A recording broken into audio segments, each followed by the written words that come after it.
সকলকে আমি বিনীতভাবে অনুরোধ জানাচ্ছি। আর যারা ইতিমধ্যে সাবস্ক্রাইব করেছেন তাদেরকে জানাই অসংখ্য অসংখ্য ধন্যবাদ। তো এবার জানা গেছে বিএনপিকে নিয়ে যে সকল কথাবার্তা হয়েছে সে সম্পর্কে কিছু তথ্য আপনাদের সামনে আমি তুলে ধরতে চলেছি। তো যারা আমাদের চ্যানেলে নতুন দর্শক আছেন অবশ্যই ভিডিওটিতে একটি লাইক দিয়ে চ্যানেলটি সাবস্ক্রাইব করবেন।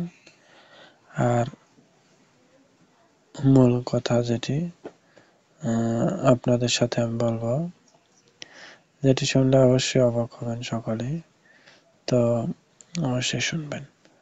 এবার বিএনপি নেতাকর্মীদের আহ্বায়ক নিয়ে তারা জানিয়েছেন যেসব বিষয়, সে বিষয়টি মূলত কথা কিন্তু জানা হয়েছে। এসব কথা তুলে ধরে রাজশাহীর